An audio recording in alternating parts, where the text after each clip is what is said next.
Good evening, everyone. We're so glad to welcome you to our Winter Arts Showcase, which is one of our favorite times of year, to show off the incredible talent of our students in many media. We're going to get right to our program, but first I want to call your attention. You may have walked past it as you went for the food. In middle classroom, we have a table set up with a number of works of art by Charles Merrill, who was one of our founders. And Mr. Merrill, you may have received our notification, passed away last week at age 97. He had a long, long run. He was an incredible person. He had a really amazing life, and we'll be telling the many stories that come out of his life in due course. What I would like to comment on, though, and I think it's appropriate for this evening, is that he was a tremendous writer and artist. And so it was actually the idea of Sarah, who's around the corner there, and you're going to be hearing from her in just a moment, as we were thinking about the different ways in which we might honor Mr. Merrill's memory, besides having named this building for him, having hung his portrait in the entry. Sarah was the one who said, you know, it would be really nice during the Winter Arts Showcase if we displayed some of his artwork, and we have a lot of it.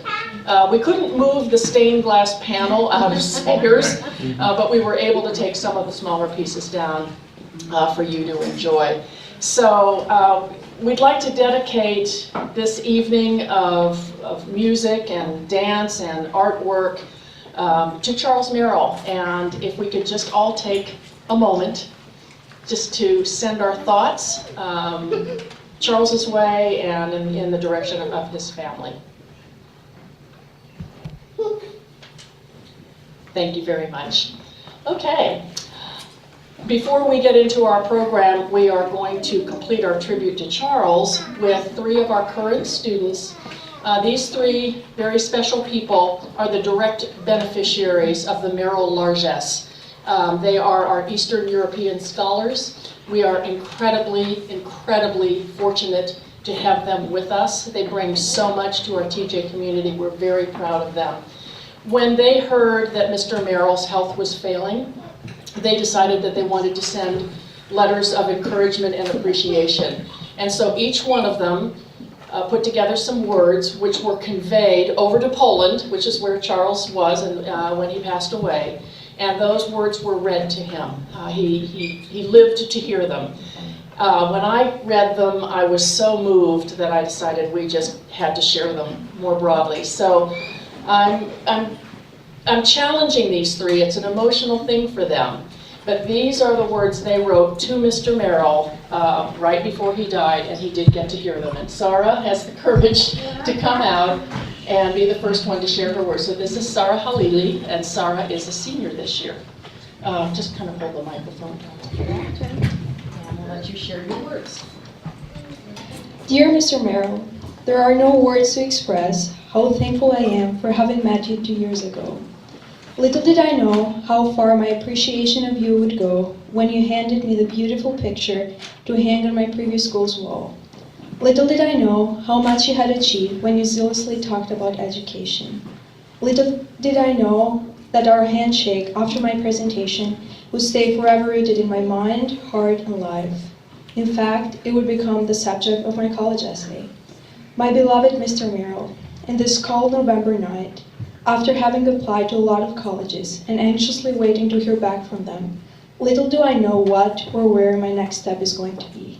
What I know is that you are my source of inspiration. You are the person that gave hope into my childhood. You are the person I aspire to be in the years to come. You are the person I'd like to dedicate my future medical career to. By bringing me to TJ, you helped me become an eternal learner. By sending you this letter, I hope to remind you what a wonderful impact you had, you have, and will always have in my life. Eternally thankful, Sarah.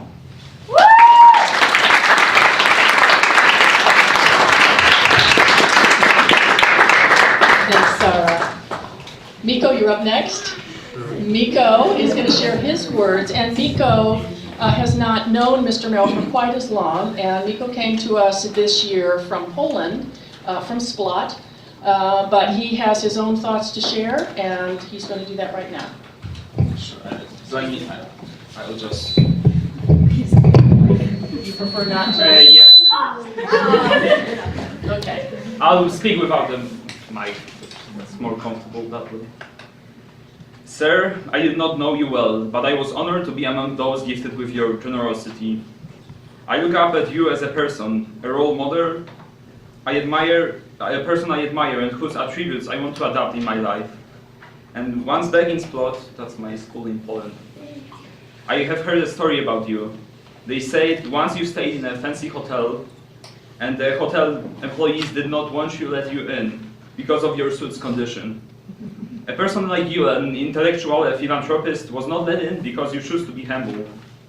I am not sure if that story is true, but I want to believe it. Another time during my exam, I got distracted by one of your stained glass artworks in classroom. I spent most of my exam time thinking about you. Thinking how a person like you can do so much in single life, devoting himself to others and to the art.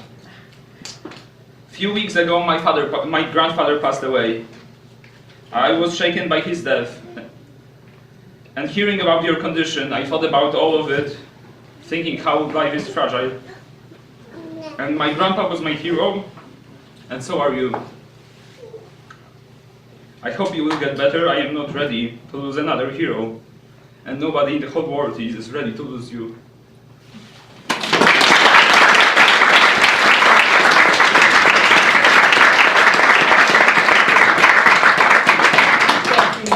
And now Evie. Evie's going to come and she will be the last to share her letter. And Evie has the distinction of having known or been known by Charles Merrill the longest. And she'll explain in her letter how that's the case. And Evie came to us this year from Czech Republic. Hey, Evie, it's all yours. Hi. So I don't really know if I'll finish it because I'm already crying because of their letters. So, dear Charles, when I received an email from my grandpa about your commission, I remember the first time I met you. I can't recall how old I was, but I know that I was in kindergarten. So I guess I was about 4 or 5. I can vividly recall you sitting on a sofa in my grandma's living room, talking to my grandpa and to my mom, and giving me a picture with old coins. I still have it in my room.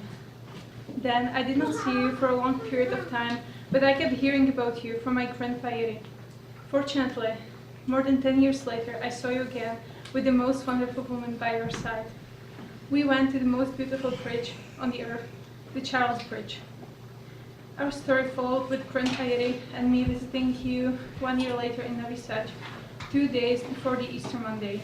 Even though I already knew that I would like to become a doctor, the talk we had has strengthened my decision. Now, almost 1 year later, I'm at TJ writing this letter and thinking how blessed we were that our Grandpa Yuri met you more than 50 years ago. You have influenced our lives and changed them forever. I can't express by words how grateful I'm for meeting you and how grateful I'm for having the chance to study at a school that you have founded. I know that I'm only 17, but thank you, Charles. Thank you for the chance to meet you. Thank you for the chance to talk to you. Thank you for the chance to read your books. Thank you for you, Ivanka. So basically, I still have something to say. It's much more than about me studying here, about Sarah studying here, and about those few Polish students that we know. But I personally know about 475 students that traveled and studied abroad, thanks to Charles. So he was amazing.